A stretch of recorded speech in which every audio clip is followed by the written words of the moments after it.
नमस्कार दोस्तों, स्वागत है आपका एक बार फिर से आपके अपने चैनल मार्केट्स विद एसबी में। और आज का वीडियो थोड़ा सा खास रहने वाला है क्योंकि कल मार्केट कैसे कामकाज कर सकती है वो तो एनालिसिस करेंगे, साथ में ये भी देखने की कोशिश करेंगे कि जो अभी वर्ल्ड मार्केट में चल रहा है, क्या चल रहा है, ब्लड बाथ चल रहा है, उसका हमारी मार्केट पे क्या असर पड़ सकता है। क्या हमें बचना चाहिए, क्या हमें डरना चाहिए, क्योंकि जो यूएस मार्केट दिखा रही है थोड़ी भयानक पिक्चर एक पेंट कर रही है। क्यों कर रही है, थोड़ी सी चर्चा मैं उस पर करूंगा और आगे की रणनीति तैयार करेंगे कि यहां से मार्केट क्रैश होगी या आगे की तरफ चलेगी। आप क्या समझते हैं कमेंट सेक्शन में लिख के बताइएगा। और हो सके तो ये, क्योंकि वीडियो स्पेशल है, तो ज्यादा से ज्यादा दोस्तों के साथ शेयर करने की कोशिश कीजिएगा। हालांकि मेरी तबीयत ठीक नहीं है, लेकिन फिर भी मैं वीडियो ला रहा हूं ताकि मैं अपने दोस्तों के साथ एक अपना एक्सपीरियंस स्टडी शेयर कर सकूं और हम सभी कलेक्टिव ये देखने की कोशिश कर सकें कि बजट है, और बजट जो है मैं मानता हूं कि एक शादी से कम नहीं होता, या शादी से भी बड़ा फंक्शन आप बोल लीजिए किसी के घर में जो होता है, वही जो है एक बजट होता है कंट्री का। और इंडिया का स्पेशली जब अगले साल के लिए प्रोजेक्शंस तय की जाएंगी, कई सेक्टर्स को छूट मिलेगी, कई सेक्टर्स को दबाव आएगा और सरकार की कोशिश रहेगी कि सभी वर्गों को जो है खुश करके आगे चला जाए। तो इसीलिए मैंने इसको शादी का जो है एक फिगर दिया। लेकिन इस शादी के बीच में आपको पता है कि अगर आपके मोहल्ले में, आपके घर में कहीं पे शादी है और मोहल्ले में कोई ऐसी अनहोनी हो जाती है, किसी के घर कोई मातमदारी हो जाती है, तो जो शादी का मजा है वो फीका पड़ना शुरू हो जाता है। तो किसी तरह से हम पिछले कुछ दिनों बच तो रहे हैं, जिस हिसाब से यूएस मार्केट बिहेव कर रहे हैं या वर्ल्ड मार्केट बिहेव कर रहे हैं, लेकिन आखिर कब तक बचेंगे, क्योंकि शादी तो हमें करनी है, फिर बिना ज्यादा शोर शराबे के करनी पड़ेगी। और उसी तरह से ऐसा ना हो कि बजट भी निकल जाए और बजट में प्रेशर आ जाए जो मार्केट को जो है कहीं से कहीं पहुंचा दे। तो यही सारी चीजें जो है आगे के लिए इंपॉर्टेंट है, रणनीति तैयार करना। एक और चीज जो आप आगे डाटा में देखोगे, एफआईआई कैश में तो पिछले अक्टूबर से लगे हुए हैं सेलिंग करने, 1.25 लाख करोड़ की सेलिंग अभी तक कर चुके हैं। जी हां, मार्केट को उसी लेवल पे रख के कैश में 1.25 लाख करोड़ का माल बेचना, और वो भी रिटेलर्स को जो उन्होंने काफी नीचे में खरीदा, ये भी उनमें अपने आप में कलाकारी है। और आज की डेट में बजट से पहले पूरी तरह से खाली है। इंडेक्स फ्यूचर उनके पास नाम मात्र है, स्टॉक फ्यूचर है नहीं, और काल नाम मात्र है। पुट जरूर थोड़ी सी ज्यादा है, जो काल से 3 गुना ज्यादा है। और एक डरावनी पिक्चर जो है वो पेश कर रहा है हमारा यूएस मार्केट। अब दोस्तों नेक्स्ट वीक क्या हो सकता है,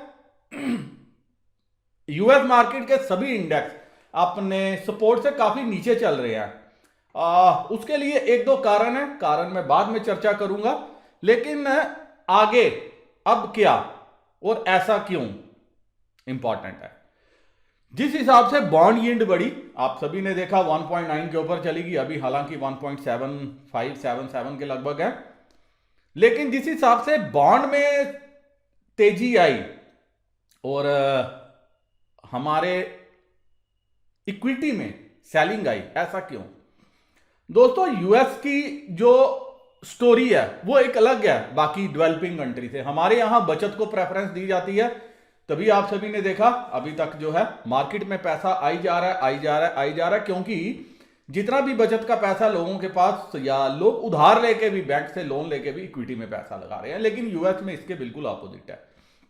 वहां पे लोग क्या करते हैं, शानो शौकत की जिंदगी जीते हैं, और उस शानो शौकत की जिंदगी को जीने के लिए उनके पास एक ही सहारा है, उधार पे पैसा लेना, खाओ पियो मौज करो, आज का आज देखेंगे, कल की किसको फिक्र।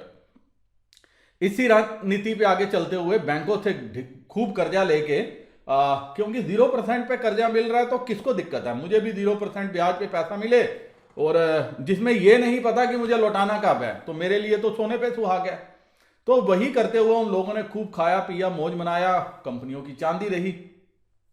लेकिन अब जब से जैसे खबर यह आ रही है कि ब्याज दरें बढ़ेंगी, तो वो लोग भी उसका प्रेशर जो है फील कर रहे हैं, हीट फील कर रहे हैं। अब उनको लग रहा है कि अगर ब्याज दरें बढ़ेंगी तो बैंक उनसे पैसे की डिमांड करेंगे, फिर ब्याज के साथ उनको पैसा देना पड़ेगा, और अगर नहीं दे पाए तो ब्याज पे ब्याज चढ़ेगा, और ऐसे में आने वाले दिनों में उनकी हालत जो है टाइट हो जाएगी। तो अभी जितने रिस्कियर एसेट्स था जिसमें उन्होंने पैसा लगाया था, चाहे उधार का चाहे क्यूई का, जो भी पैसा उनके हाथ में आया था सारे फंड्स और इन बातों में गया। तो अब उन्होंने क्या करना शुरू किया, कुछ रिस्कियर एसेट्स में सेलिंग की है ताकि वो अपना जो है थोड़ा सा सेफ हो सके। वही सेलिंग आप देख रहे हो यूएस मार्केट में, वही सेलिंग आपने देखी क्रिप्टो में, क्योंकि यूएस में इंस्टीट्यूशनल इन्वेस्टर्स ने क्रिप्टो में जम के बिकवाली की है, लिवरेज लेके भी बिकवाली की है, हर तरह से बिकवाली की है, और उसका परिणाम है कि आपने देखा कि बिटकॉइन और बाकी क्रिप्टो करेंसीज पिछले 2-3 दिनों में जो है वहां पे भी अच्छा खासा ब्लड बात आया है। जैसे यूएस मार्केट बिहेव करी है वैसे क्रिप्टो मार्केट बिहेव करी है। लेकिन इतिहास गवाह है इस चीज का कि जब बॉन्ड यील्ड आपकी दोबारा से कूल ऑफ होगी, जो आपने देखा अभी हो रही है, और जब एक बार ब्याज दरें बढ़ने का सिलसिला शुरू हो जाएगा। अब ऐसा नहीं है कि रातों रात यूएस फेडरल रिजर्व उठा के ब्याज दरें जो हैं 4% 5% पे पहुंचा दे। हालांकि पिछली बार भी जब ब्याज दरें बढ़ने का सिलसिला शुरू हुआ था तो 2 साल 2.5 साल लग गए थे उनको मात्र 2% तक पहुंचने में, और वही उनका टारगेट रहेगा 1.5-2% तक। जैसे ही पहुंचेंगी फिर वहां पे इकॉनमी की हालत खराब होना शुरू हो जाएगी, और आप देखोगे कि फिर नए पैकेज की बात शुरू हो जाएगी। और जैसे ब्याज दरें बढ़ने का सिलसिला चालू होता है यूएस में, ऐसा देखा गया पास्ट में भी कि मार्केट स्टेबल होती है और दोबारा से नई ऊंचाइयों को छूती हैं। लेकिन अभी के लिए क्या है कि फ्राइडे, ट्यूसडे और वेडनेसडे इंपॉर्टेंट 2 दिन है जब यूएस फेडरल रिजर्व की मीटिंग है, और 26 जनवरी पे हमारे बाजार बंद है। जी हां, 26 जनवरी को हमारे बाजार बंद है। तो 25 की जो बैठक होगी रात को उसका नतीजा आएगा, 26 को हम बंद होंगे। अब उस बैठक में क्या निकल के आता है, इंपॉर्टेंट वो है। मेरी समझ से तो ऐसा कुछ नहीं होना चाहिए, हालांकि होना तो कुछ ऐसा चाहिए जिससे जो यूएस की मार्केट्स हैं उनमें दबाव कम हो। सरकार की कोशिश तो यही रहेगी, लेकिन फिर भी मार्केट हीट अप है। आपने देखा जिस हिसाब से नेटफ्लिक्स का शेयर 25% के लगभग नीचे गया, वो अपने आप में कहानी बयां कर रहा है। कोई भी बड़ा शेयर जब 25% एक ही दिन में नीचे जा रहा है, वो भी तब जब उसके रिजल्ट अच्छे हों। आप देखिए रिजल्ट अच्छे हैं, सब कुछ अच्छा है, सिर्फ जो फ्यूचर के लिए कमेंट्री है, सब्सक्राइबर बेस जो फ्यूचर के लिए कमेंट्री है उसमें थोड़ी सी नेगेटिविटी झलकी। अब जो सब्सक्राइबर है वो नेटफ्लिक्स के हाथ में नहीं है। मेरी मर्जी है, मैं सब्सक्राइब करूं नहीं करूं, आगे चलूं नहीं चलूं। तो उन्होंने बोला कि शायद कमजोरी रह सकती है। उसी को देखते हुए क्या शेयर का 25% एक दिन में लुढ़कना, इसका मतलब जो फैंग स्टॉक्स हैं उनमें भी बिकवाली चल रही है। और नेक्स्ट वीक में कुछ और इंपॉर्टेंट सेक्टर्स के नंबर आने वाले हैं। अब वहां से क्या कमेंट्री निकल के आती है, आगे की दिशा ये तय करेगी। उससे भी ज्यादा जो 25 तारीख की यूएस फेडरल रिजर्व की जो कमेंट्री होगी उस पर नजर होगी पूरी विश्व की, और 26 को हम बंद होंगे। तो इसका असर हमें 27 को देखने को मिलेगा जब हमारी वीकली एक्सपायरी है। और ये सारी चीजें, सारे पैरामीटर अपने दिमाग में कंसीडर करके हमें अधिक तेजी के लिए तैयार नहीं रहना है, ऐसा मेरा मानना है। क्योंकि मैंने जो देखा है, मुझे जो डाटा में नजर आ रहा है, मैंने जो कल भी देखा है, अब मंडे और ट्यूसडे को आप देखोगे अनटिल एंड अनलेस हमें बड़ा गैप अप मिले, जी हां, कि हमें कोई बड़ा गैप अप मिले जिसमें काल जिन्होंने बेची है और बेची है प्रॉफ ने, वो ट्रैप होते हुए ना नजर आए, तो वो कोशिश क्या करेंगे, ऊपर के लेवल पे दबा के काल बेचने की। जैसे आपने लास्ट वीक में डाटा बनते हुए देखा था कि उन्होंने 3,63,000 कंट्रैक्ट जो है काल के बेच दिए थे, सारे रिटेलर ने लिए थे। और अभी भी जो है तकरीबन 40% जो उन्होंने बेची हुई है रिटेलर के पास ही है, और रिटेलर बुलिश होके बैठा है कि भाई आगे बजट है तो सब ठीक रहेगा, तो मुझे जो है माल भरना चाहिए। अब बड़े प्लेयर सेलिंग कर रहे हैं, उनके दिमाग में भी कुछ है कि शायद कि भाई उनको पता है बजट में कुछ ना है या उनके पास अंदर की नॉलेज हो, तो वो लोग क्या कर रहे हैं, वो दबा के माल बेच रहे हैं कि भाई जब जिस सेक्टर के लिए बजट में अनाउंसमेंट होगी हम बाद में खरीदेंगे उसमें। तो हमें क्या करना है, अत्यधिक तेजी करने से बचना है। जी हां, कि क्या पता कल और परसों 2 दिन, कल भी प्रॉस दबा के काल बेचे, परसों भी दबा के काल बेचे, वेडनेसडे को छुट्टी है और थर्सडे को तो उसका खुद का दिन होगा। तो अगर हम अत्यधिक तेजी करें तो शायद ट्रैप हो जाए, और प्रॉफ ने ऑलरेडी कॉल राइटिंग की हुई है। अब कॉल राइटिंग उसने की हुई है तो वो कल भी कोशिश करेगा मार्केट को नीचे रखने की। अब रिलायंस के रिजल्ट अच्छे हैं, सब बोल रहे थे अच्छे हैं, इसमें नया क्या। आईसीआईसीआई बैंक के रिजल्ट अच्छे हैं, सब बोल रहे थे अच्छे हैं, फिर नया क्या। लेकिन ऑपरेटर अपनी गेम खुद खेलता है। मैं और आप ऑपरेटर होते तो जरूर इन दोनों स्टॉक्स को हम 10-10% ऊपर ओपन करते। लेकिन क्या ये स्टॉक्स ऊपर ओपन होंगे, फ्लैट ओपन होंगे? एक चीज और, परसों जाते जाते हमारी मार्केट अच्छा काम कर रही थी, मैं टेलीग्राम चैनल पे डिस्कस भी कर रहा था, मेरे से किसी दोस्त ने पूछा भी सर क्या हो सकता है, मैंने कहा मुझे लग रहा है जाते जाते बिकवाली हावी हो जाएगी यूएस मार्केट में, और वही हुआ, वो डे लो पे जाके बंद हुई। लेकिन दोस्तों उसका भी एक अपना रीजन था। मैंने रिसर्च की थोड़ी और देखने की कोशिश की क्या हुआ है, उसके लिए एक अपना रीजन था, वो आगे मैं आपको दिखाऊंगा। उस रीजन से भी 3-4 दिन जो है यूएस मार्केट से प्रेशर आया। लेकिन अगर वो रीजन खाली मार्केट में प्रेशर ला सकता है तो क्रिप्टो क्यों टूटी? इसका मतलब कि जो मेरे आपके जैसे कमजोर दिल के लोग थे वो अपना क्या कर रहे हैं, माल काट रहे हैं, सौदा काट रहे हैं, इस होप में यूएस में कि आगे ब्याज दरें बढ़ेंगी। तो हमें थोड़ा सा सावधान रहना चाहिए, जहां से हमें मुनाफा मिल रहा है या हम एड बार भी निकल रहे हैं, हमें निकलना चाहिए।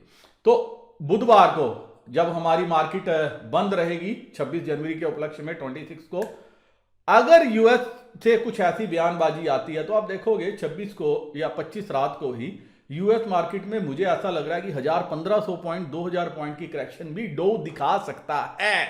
और अगर वो हो गया तो 27 को मार्केट का क्या हाल होगा। तो ये सारी चीजें टेक्निकल पैरामीटर हैं जो आपको समझनी चाहिए। तो दोस्तों अब यहां से मार्केट सुधरेंगी क्या होंगी उसका एनालिसिस हम बाद में करेंगे। और ऐसा मुझे लग रहा है कि हमारी मार्केट में बिकवाली आनी चाहिए बजट के बाद, लेकिन बजट से पहले अगर हालात कमजोर होते हैं और ट्रेडर्स जो हम जिनको हम रिटेलर्स कहते हैं उन्होंने कॉल्स में भारी भरकम पोजीशन बना ली, जिसके लिए वो जाने जाते हैं कि भाई उनको लगे कि कल अगर गैप डाउन हो जाता है 17,500-400 के आसपास, तो ऐसा ना हो कि फिर वो ऐसी तेजी की पोजीशन बनाए कि हम सभी ट्रैप हो जाएं। तो अभी क्या होना चाहिए, हमें थोड़ा सा बचना चाहिए। यूएस मार्केट से जो सिग्नल आना है उसको क्लियर आने दो, ताकि वहां पे अगर कुछ खराब होता है तो एक बड़ी बिकवाली और आएगी जो फिर जो इंडेक्स हैं यूएस मार्केट के उनको जो है और नीचे के लेवल पे लेके जा सकती है। माइट भी 30,000, 25,000, 27,000, 29,000 डो कहीं भी जा सकता है यहां से। और उसका अभी एस&पी वो भी अपने इंपॉर्टेंट सपोर्ट से नीचे चल रहा है। रसल 2000 जो यूएस का स्मॉल कैप इंडेक्स है वो तो 52 वीक के नीचे चला गया। आपने देखा फिर उसकी जो परसों की क्लोजिंग है वो 52 वीक से नीचे की क्लोजिंग है उसकी, लोअर एंड पे। यही हाल नास्डाक का है। 15% की करेक्शन हफ्ते में देना कोई छोटी बात नहीं है। तो जब आपके कंजम्पशन बेसिस स्टॉक पे, जब आपके टेक्नोलॉजी बेसिस स्टॉक्स पे इस हिसाब का प्रेशर यूएस से आ रहा है, उससे हमें थोड़ा सा भी सावधानी बरतनी चाहिए। हमारे घर में शादी है नो डाउट, लेकिन जो वर्ल्ड मार्केट है वहां पे मातमदारी है। और इन सभी चीज के बीच में एक अच्छी बात भी हो रही है, चाइना जो इमर्जिंग मार्केट है सॉलिड तरीके से ऊपर आ रही है। आपने ब्राजील देखा, ज्यादा टूटा नहीं है पिछले 2-3 दिनों में। चाइना इनफैक्ट और तेजी से ऊपर की तरफ बढ़ रहा है। जहां एक तरफ ब्याज दरें बढ़ने का सिलसिला, चाइना में परसों चौथ ब्याज दरें कट हुई हैं। तो आप देखो कि जो सुलझी हुई इकॉनमी है चाइना जैसी कंट्री, उन्होंने आपको अभी तक कैसे संभाल के रखा था, और उनको पता था कि अगर ये टर्माइल आएगा उस टर्माइल से हमें कैसे निकलना है। तो टर्माइल अगर यूएस मार्केट में आता है तो वो कहीं ना कहीं हमारी मार्केट को भी अपनी चपेट में ले सकता है। इस सारी चीज की कंफर्मेशन होगी हमें वेडनेसडे को। और इंपॉर्टेंट मैंने आपको इवेंट बता दिया, रिटेलर्स की मेंटेलिटी बता दी। तो अभी के लिए हमें क्या करना चाहिए, थोड़ा सा परहेज करना चाहिए। नीचे के लेवल पे ये समझ के कि सपोर्ट है ये, हमें उस सपोर्ट में अंधाधुंध खरीदारी करने से बचना चाहिए। और अगर ऊपर के लेवल पे कल मार्केट मिलती है, हमें एग्जिट करने का मौका मिलता है, तो हमें फिलहाल 2-3 दिन के लिए एग्जिट कर लेना चाहिए। क्योंकि इंपॉर्टेंट है, अगर 26 जनवरी के बीच में छुट्टी नहीं होते, हमारे पास ट्रेडिंग डे होता, तो हमें समझ में आ सकता था क्या हो सकता है। अब हमारी मार्केट बंद है तो उसका प्रेशर हमें 27 को देखने को मिल सकता है। तो 27 को एक बिग ग्रीन डे भी हो सकता है, 27 को एक ग्लूमी जो है ग्लूम डे भी हो सकता है। तो आपको देखना है कि आपको ग्लूमिंग डे के साथ रहना है, ग्लूम डे के साथ रहना है या न्यूट्रल रहना है। मेरा विचार है कि न्यूट्रल रहना चाहिए। कब तक? जब तक कि बड़े प्लेयर्स की खरीदारी ना आए। अब चलते हैं दोस्तों बाकी पैरामीटर्स के ऊपर और एनालिसिस करने की कोशिश कर सकते हैं कि कल मार्केट कैसे कामकाज कर सकती है।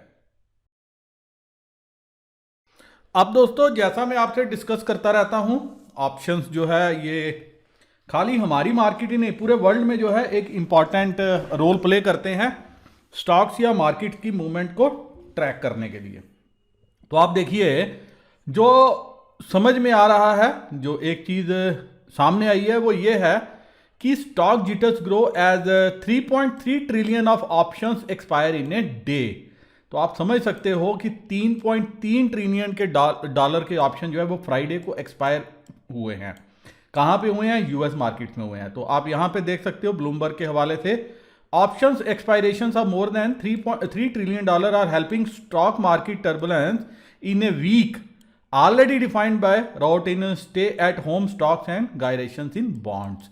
बॉन्ड मार्केट की तो एक बात हो गई, लेकिन उसके सेकेंडरी बात क्या है कि जो ये जो ऑप्शन की एक्सपायरी थी 3 ट्रिलियन डॉलर से ज्यादा की, वो भी जो फ्राइडे को एक्सपायर होने थे, इससे यूएस मार्केट पे प्रेशर आया है। लेकिन क्या यूएस मार्केट पे प्रेशर इसी से आया? ये पूरी न्यूज़ आप गूगल करके आप पढ़ सकते हैं। लेकिन मैं आपको सीधा एंड पे लेके जाना चाहूंगा। The 3 main equity got dropped again on Friday morning as New York.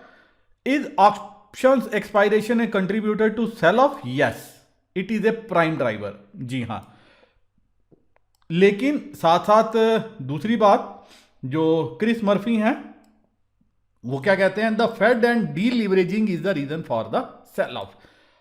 अधिकतर जो एनालिस्ट है उनका मानना है कि ये जो एक्सपायरी हुई है ऑप्शंस की यूएस में, इससे जो है एक हफ्ते से जो सेल ऑफ था वो आपको देखने को मिल रहा था। लेकिन जैसा मैंने आपको बताया कि अगर ये खाली यही रीजन था सेल ऑफ का, तो हमारे क्रिप्टो क्यों क्रैश हुए?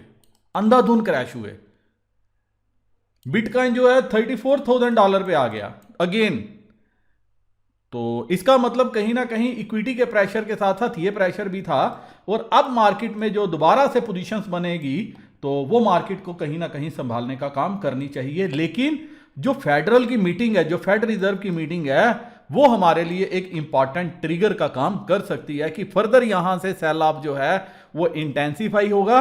क्योंकि ये जो लाइन है ये भी मैं इग्नोर नहीं कर सकता, या यहां से मार्केट संभलते हुए नजर आ सकती हैं। और अगर यूएस मार्केट यहां से संभली, या कल आप देखो कि अगर जो ऑप्शन जो यूएस फ्यूचर्स हैं वो अगर ग्रीन में कामकाज कर रहे हुए, तो कहीं ना कहीं हमारी मार्केट को भी सहारा मिलेगा। फिर सहारा देने का काम करेंगे रिलायंस और आईसीआईसीआई बैंक के रिजल्ट।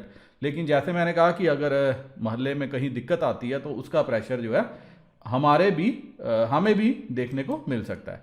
अब इन सभी चीज़ के बीच में आप एक चीज़ और देखिए, 200 पॉइंट के लगभग जो है एसजीएक्स निफ्टी जो है नीचे परसों कामकाज करती हुई नजर आई। इसी के साथ वर्ल्ड मार्केट्स पे भी, यूएस मार्केट्स पे भी और यूरोपियन मार्केट्स पे भी अच्छा प्रेशर रहा। और दूसरा इंपॉर्टेंट फैक्टर, एफआईआई 3000 करोड़ से ज़्यादा की सेलिंग की है और डीआईआई ने 269 करोड़ की बाइंग की है। बेसिकली पिछले कुछ दिनों से ये भी जो है मार्केट से हाथ खींच के बैठे हुए हैं, सिवाय सिर्फ इसलिए कि देखेंगे बजट में क्या आता है और उसके बाद हम आगे की रणनीति तैयार करें। और बाकी हमारे रिटेलर अभी बैठे हुए हैं। तो अब कामकाज कैसे हो सकता है, चलते हैं एक बार डाटा के ऊपर, फिर ऑप्शन चेन के ऊपर। अब दोस्तों ये जो शीट हम स्टडी करते हैं, मेरा ट्विटर हैंडल है मार्केट्स विद एसबी, आप यहाँ पे से भी ले सकते हैं। और इसी नाम से टेलीग्राम चैनल है, आपने अभी तक ज्वाइन नहीं किया, नए हैं तो आप ये टेलीग्राम चैनल भी ज्वाइन कर सकते हैं। और रिटेलर मिक्स व्यू लेके गया, पुट बेची है थोड़ी सी, कॉल भी बेची है, इंडेक्स फ्यूचर भी बेचा है, स्टॉक फ्यूचर भी बेची है। एफआईआई मिक्स व्यू लेके गया, थोड़ी सी कॉल खरीदी है, लेकिन हर जगह सेलिंग है।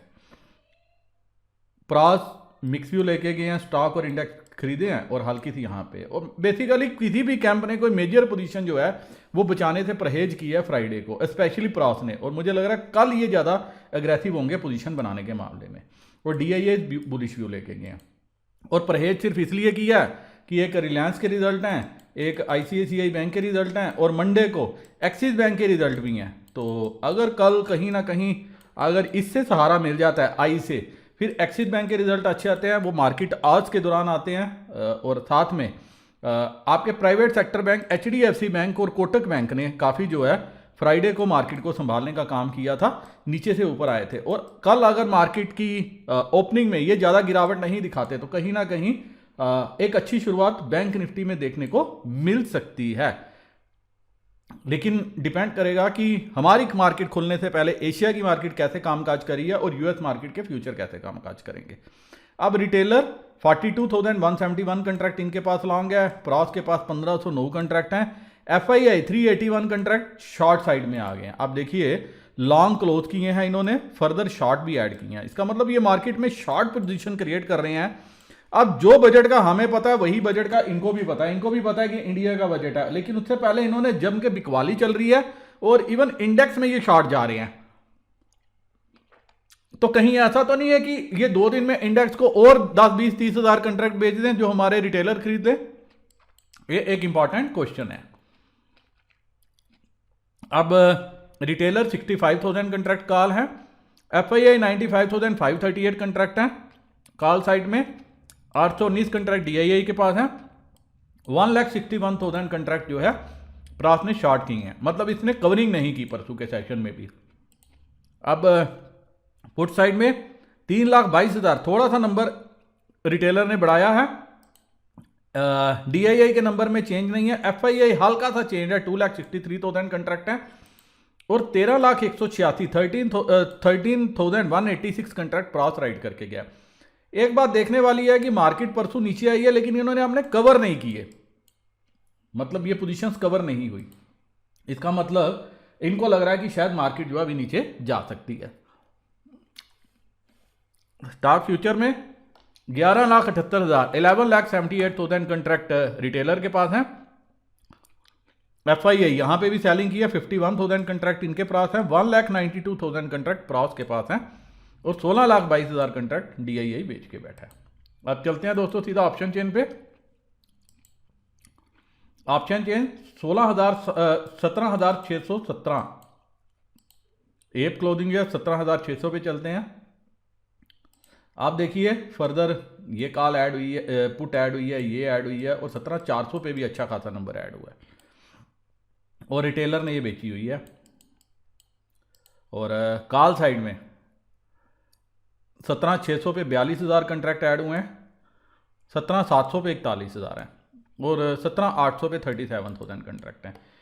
क्लियर कट 17,800 रेजिस्टेंस है, 17,400 सपोर्ट है, 17,400 के नीचे अगर जाती है तो नेक्स्ट सपोर्ट है वो कहाँ पे है, वो सिर्फ 17,100 पे है। हल्की एक सपोर्ट है जो आप मान के चल सकते हो 17,300 200, लेकिन फिर 17,100 17,000 पे अच्छी सपोर्ट है, और 55,000 कंट्रैक्ट यहाँ पे है, 8,000 यहाँ पे हैं। अगर गैप डाउन मिल जाता है फिर आप देखोगे यहाँ पे अंधाधुंध कॉल में एडिशन हो जाएगा, और फिर लाइव मार्केट में आप देखोगे बाकी का काम जो है रिटेलर बिगाड़ने का करेंगे। लेकिन अगर गैप अप मिल जाता है या फ्लैट ओपनिंग होती है तो उस केस में भी 17,600 पे मैं परसों देख रहा था एक अच्छा एक्शन चल रहा था, हालांकि पुट पे ओपन इंटरेस्ट बहुत अच्छा था, लेकिन बार बार मार्केट यहां से नीचे जा रही थी। इसका मतलब प्रॉस जो है यहां पे बार बार कॉल सप्लाई कर रहे थे, तो कोशिश कर रहे थे वो मार्केट को नीचे के लेवल पे पुश करने की। अब इंपॉर्टेंट है कल हमारी ओपनिंग कैसे होती है, और ओपनिंग के बाद 15 मिनट कैसे निकलते हैं, कहां पे एडिशन होता है। अगर आपका एडिशन खुलते ही पुट साइड में होना शुरू हो जाता है फिर तो बहुत अच्छा है, लेकिन अगर वो कॉल साइड में हो जाता है, सारे बुलिश बन जाते हैं, तो दोस्तों एक बार के लिए मार्केट नीचे आ जाएगी। लेकिन ट्रेंड कब चेंज होगा, 17,750 के ऊपर अगर ओपनिंग मिल जाती है, टिकती है मार्केट 15 मिनट, तो फिर ये कहीं ना कहीं 800 और 900 की तरफ जाने की कोशिश करेगी। फिर आपके पास अच्छे कॉल यहां पे शॉर्ट हो जाएंगे, ये कवरिंग के लिए 850-900 तक मार्केट को खींच सकते हैं। तो डिपेंड करता है आपको गैप डाउन मिलता है या गैप अप मिलता है। अगर गैप डाउन मिल गया, फिर मेरी एडवाइस है आपको कॉल से परहेज करना चाहिए। फिर जब जब मार्केट ऊपर आएगी तब तक इसकी जो है वो ठुकाई होगी। लेकिन अगर गैप अप मिल जाता है, फिर उस केस में आप पुट पे एडिशन होते देखोगे जो मार्केट को ऊपर की रेंज की तरफ लेके जा सकता है। लेकिन मैं रिपीट करता हूं, सारा एक्शन सब कुछ जो है आपको एक तो एशियन मार्केट से देखना चाहिए, दूसरा यूएस मार्केट के फ्यूचर पे जरूर नजर रखनी चाहिए, क्योंकि वही ओपनिंग हमें बता सकते हैं कैसी होगी। और मेरे को अगर पॉजिटिव ओपनिंग मिलती है तो फिर जो डिप आएगा पॉजिटिव ओपनिंग के बाद, वो मेरे लिए कॉल लेने के लिए जो है एक अवसर होगा। लेकिन अगर दोस्तों जैसा मैंने प्री एनालिसिस किया है, अगर हम 2 दिन कॉल से परहेज करें तो शायद हम काफी कुछ जो है अपना सेव कर सकते हैं। जिनको कॉल खरीदनी है वो खरीदें, लेकिन अगर हमें पहले से फंसे हुए हैं, हमें गैप अप मिलता है तो हमें वहां पे निकलना चाहिए और फेड की मीटिंग का वेट करना चाहिए। रेंज 17,400 350 से लेके 17,600 17,650 700 750 800, कुछ ये थोड़ी रेंज बड़ी आपको कल के लिए पकड़नी पड़ेगी। बाकी लाइव मार्केट पे डाटा पे नजर रखना। बैंक निफ्टी तकरीबन 37,600 के लगभग क्लोजिंग हुई है। और एक इंटरेस्टिंग बात यह है, जब पिछली बार आईसीआईसीआई बैंक के रिजल्ट आए थे उसने बैंक निफ्टी को काफी अच्छा खींचा था। हालांकि हर किसी का अपना नजरिया अपना व्यू हो सकता है। मैं देख रहा था कि कईयों का मिक्स व्यू है, कहीं कहते हैं रिजल्ट ऐसे ही हैं, कुछ खास नहीं है, ऐसे ही पिछले बार की तरह आए थे। अब जो भी है तो अच्छे हैं। लेकिन आपने देखा था लास्ट टाइम एचडीएफसी बैंक की ठुकाई हो गई थी, गैप अप हुआ था, उसका नीचे आ गया था। अब क्या आईसीआईसीआई बैंक के साथ भी ऐसा होगा? पहला क्वेश्चन। दूसरा क्वेश्चन, जो इस होप में बैठे हैं कि एचडीएफसी बैंक के साथ ऐसा हुआ था, आईसीआईसीआई के साथ भी ऐसा होगा तो हम इसको मारेंगे, तो ऐसा ना हो आईसीआईसीआई बैंक चकमा देके ऊपर निकल जाए और शॉर्ट करने वालों को ट्रैप कर ले।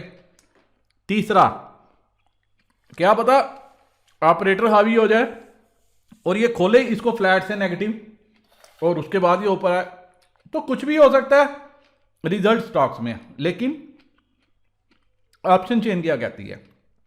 कॉल में यहां पे राइटिंग है, पुट पे भी एडिशन है। 37,500 पे 18,000 कंट्रैक्ट हैं, ऊपर पे पुट कवर है। इसका मतलब यहां पे कॉन्फिडेंस की कमी आई बैंक निफ्टी में, जो निफ्टी में आपको नजर नहीं है।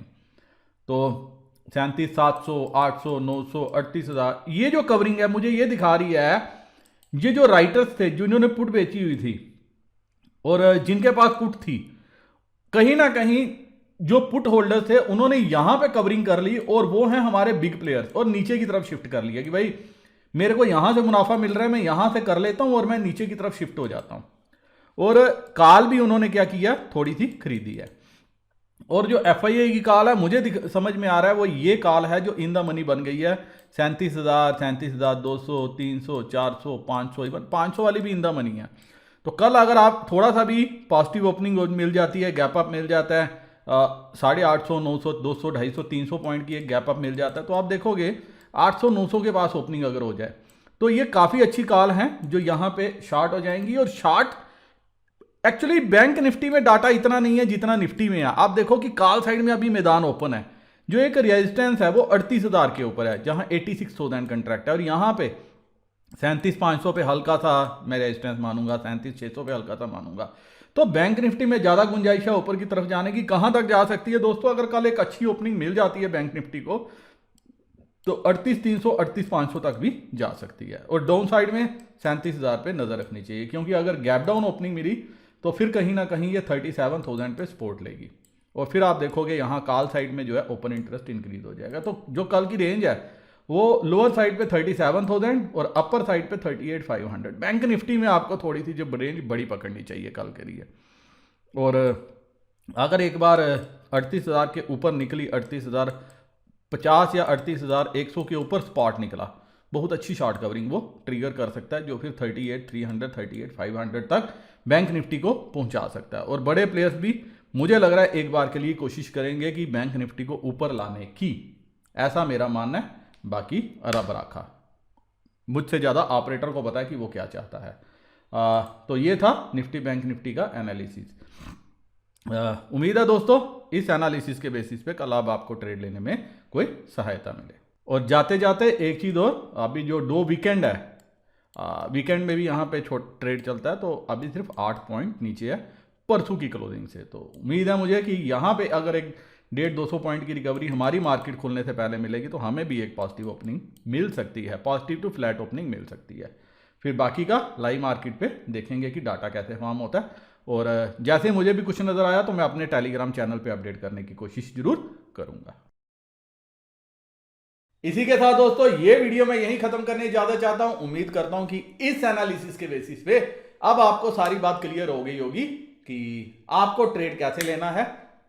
फिर भी आपका कोई सवाल, कोई शंका, कोई समाधान रहता है, आप टेलीग्राम चैनल पे डिस्कस कर सकते हो, कमेंट सेक्शन में मैसेज करके पूछ सकते हो, मैं रिप्लाई देने की कोशिश जरूर करूंगा।